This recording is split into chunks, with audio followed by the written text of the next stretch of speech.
అందరికీ నమస్కారం అండి. మనం ఈ వీడియోలో సుహాసిని పూజ అలాగే కుమారి పూజ గురించి తెలుసుకుందాం. 9 రోజులు జరిగే నవరాత్రి ఉత్సవాలలో అత్యంత ప్రధానమైనటువంటి పూజలుగా శాస్త్రం చేత చెప్పబడినవి సుహాసిని పూజ, కుమారి పూజ.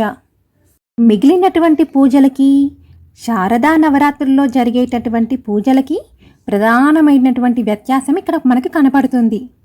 సువాసిని పూజ లేక కుమారి పూజ, ఈ 2 పూజలలో కుంకుమను ధరించే పద్ధతి అయితే పసుపు కుమ్మలను ముందుగానే సేకరించి పెట్టుకొని వాటిని 3 రోజులు నిమ్మరసంలో నానబెట్టి తర్వాత ఎండలో ఆరబెట్టి కుంకుమరాలను కలిపి దంచి జల్లించినదైతే చాలా ఉత్తమమైనదండి. ఇటువంటి కుంకుమతో అమ్మని ఆరాధిస్తే అన్ని కోరికలు నెరవేరిపోతాయి. కుంకుమను స్త్రీలైతే ప్రత్యక్షంగా ధరించవచ్చండి. పురుషులైతే ముందుగా చందనాన్ని పెట్టుకొని ఆ పైన కుంకుమను పెట్టుకోవాలి. చందనం పెట్టుకోకుండా కుంకుమను పెట్టుకుంటే వారి పురుషత్వం అయితే నశిస్తుందండి. అలాగే పసుపును పురుషులు శరీరానికైతే పూసుకోకూడదండి. అలా పూసుకున్న ఎడల కూడా పురుషత్వం నశిస్తుందండి. ఆడవారు పసుపును పెట్టుకోవడం వల్ల చాలా మంచిదండి. ఈ 2023 సంవత్సరంలో సువాసిని పూజ తేదీ అక్టోబర్ 22. కొన్ని చోట్ల అక్టోబర్ 23 అయిన మహానవమి రోజు కూడా ఈ పూజని చేసుకుంటారండి.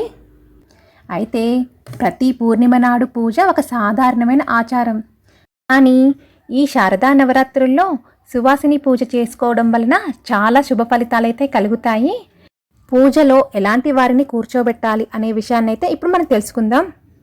ఎవరైతే సువాసినత్వాన్ని కలిగి ఉన్నారో అటువంటి వారిని పరదేవతగా భావన చేసి పూజ చేయాలి.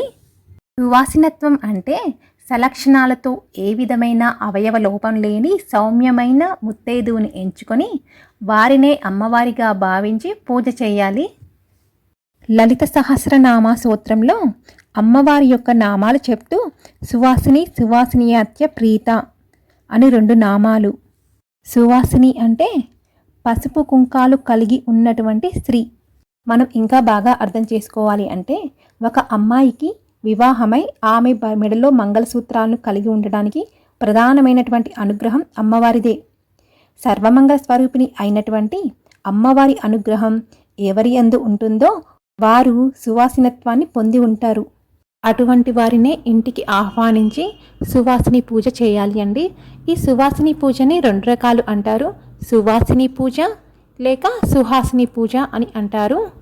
సువాసిని పూజలో పాల్గొని మనల్ని అనుగ్రహించడానికి మన ఇంటికి ఎవరు వస్తారో వారికి ఇంటికి రాగానే ఆసనం ఏర్పాటు చేయాలి.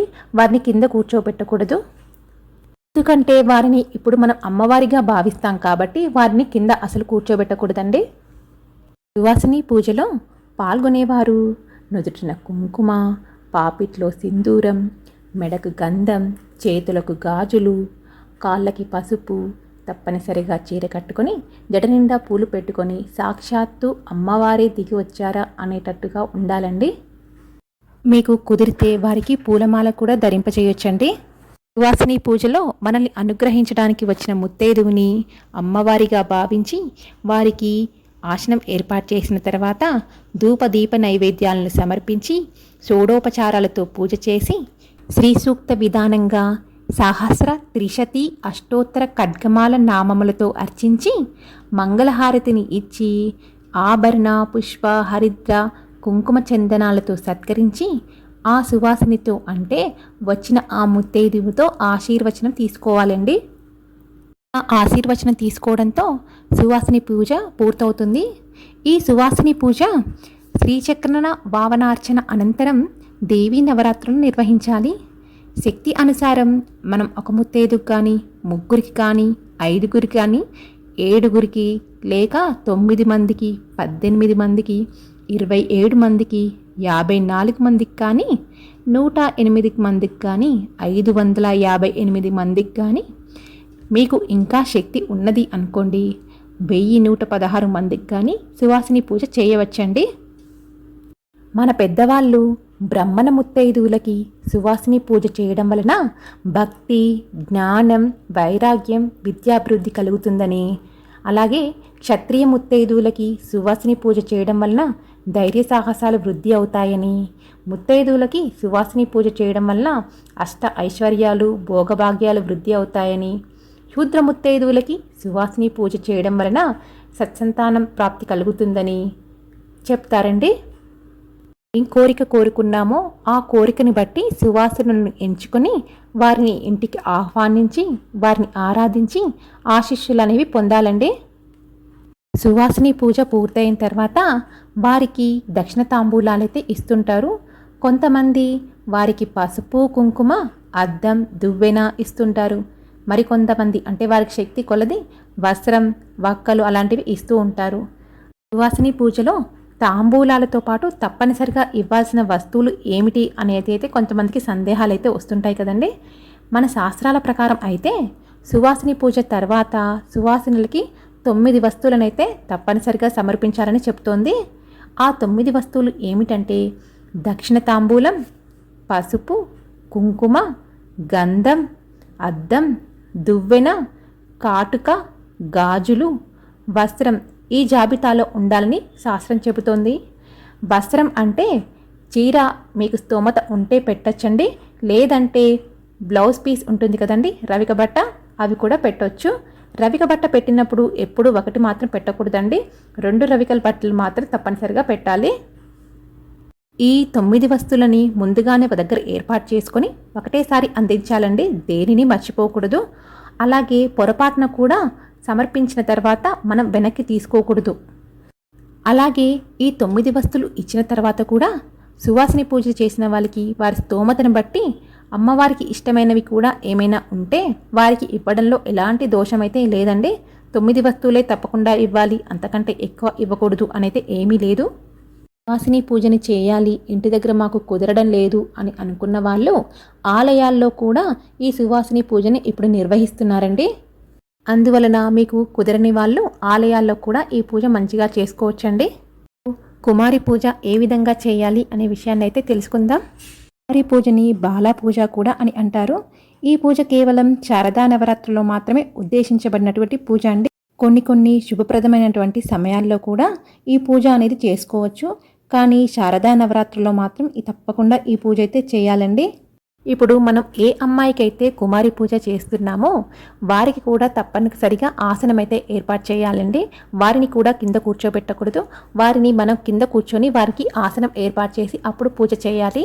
కుమారి పూజ చేసే కన్యకి కూడా నుదుటిన కుంకుమ, మెడకి గంధం, కాళ్ళకి పసుపు, అలాగే చేతులకి గాజులు, జడలో పూలైతే పెట్టాలండి. వారిని అమ్మవారి స్వరూపంగా భావిస్తున్నాము కాబట్టి తప్పనిసరిగా ఇవన్నీ అయితే పెట్టాలి. మీకు కుదిరితే వారి మెడలో కూడా పూలమాలను ధరింపజేయొచ్చండి. అమ్మవారికి ప్రియమైన అర్చనలలో కుమారి అర్చన కూడా చాలా విశేషమైనది. కుమారి అర్చనలో పాల్గొనే కుమారికి కూడా ధూపదీప నైవేద్యాలను సమర్పించి పూజ చేయాలి. ఈ కుమారి పూజ రోజునే కాకుండా మీకు కుదిరితే ఈ శ్రీదేవి నవరాత్రులలో ప్రతిరోజు అమ్మాయిని అమ్మవారిగా భావించి పూజ చేసుకోవచ్చండి. కానీ ఈ కుమారి పూజలో 1 సంవత్సరం ఉన్నటువంటి ఆడపిల్ల పూజకైతే అర్హురాలు కాదండి. 2 సంవత్సరాలు వయసు వచ్చిన తర్వాతే ఆమె పూజ స్వీకరించడానికి అర్హత పొందుతుందండి. ఎందుకంటే 2 సంవత్సరాల వయసు వచ్చిన తర్వాత పిల్లలకి జ్ఞానం వస్తుంది కదా, అంతకంటే ముందు వారికి పూజ అనేది తెలియదు. వారు చందనాన్ని అలంకరించుకోవడానికి భయపడుతుంటారు.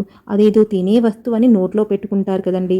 వారు చిన్నపిల్లలు, చందనం అనేది విషపుణ్యం అంటారు. 2 సంవత్సరాల తర్వాత వాళ్ళు అలంకరించుకోవడానికి ఇష్టపడతారు, మంచిగా పూజ చేయించుకుంటారు. అలాగే 10 ఏళ్లలోపు పిల్లలు మాత్రమే పూజకి అర్హులండి. 10 ఏళ్ల తర్వాత అంటే 10 సంవత్సరాల తర్వాత పూజకి వాళ్ళు అర్హులు కాదండి. 2 సంవత్సరాల నుంచి 10 సంవత్సరాల లోపు పిల్లలకి మనం పూజ చేయాలి. కాబట్టి ఇందులో వారి వయస్సుకు ఉన్నటువంటి పిల్లలకి పూజ చేస్తున్నారు. దాన్ని బట్టి పిల్లలందరికీ ఒక్కొక్క పేరు ఉంటుందండి. పూజ చేసేటప్పుడు అమ్మవారి యొక్క విభూది ఆమె యందు ప్రసరించి 2 సంవత్సరాల కన్యకి పూజ చేస్తే కుమారి పూజ చేస్తున్నారంటారండి. అలాగే 3 సంవత్సరాల కుమారికి పూజ చేస్తే త్రిమూర్తిగా, 4 సంవత్సరాలు అయితే కళ్యాణిగా, 5 సంవత్సరాలు అయితే రోహిణిగా, 6 సంవత్సరాలు అయితే కాళికగా, 7 సంవత్సరాలు అయితే చండికగా, 8 సంవత్సరాలైతే శాంభవిగా, 9 సంవత్సరాలైతే దుర్గగా, 10 సంవత్సరాలు అయితే సుభద్రగా భావించి షోడశ ఉపచారాలతో శ్రీ సూక్త విధానంగా సహస్ర త్రిశతీనామ అష్టోత్తర శతనామ దేవి ఖడ్గమాల నామాదులతో హరిద్ర కుంకుమ పుష్పాలతో అర్చించి మంగళహారతులిచ్చి ఆభరణ పుష్ప చందనాదులతో సత్కరించి వారి యొక్క ఆశీర్వచనం తీసుకుంటే చాలా శుభాలైతే కలుగుతాయండి. కుమారి పూజ చేసేటప్పుడు మీరు ఒక్క కుమారినే ఇంటికి ఆహ్వానించి పూజ చేయాలి అని అయితే ఏమీ లేదండి. మీకు శక్తి కొలది ఎంతమంది పిల్లల్ని పిలిచైనా ఇంట్లో కుమారి పూజ అయితే చేసుకోవచ్చు. అలాగే కుమారి పూజ అయిపోయిన తర్వాత వారికి తాంబూలం ఇచ్చేటప్పుడు వారికి ఇష్టమైన వస్తువులను కూడా ఇచ్చి పంపించవచ్చు. ఇప్పుడు ఈ వీడియోలో తెలుసుకున్నాం కదా, సువాసిని పూజ, కుమారి పూజ ఎలా చేయాలో. మళ్ళీ ఒక మంచి వీడియోలో మళ్ళీ కలుసుకుందాం. Thank you for watching.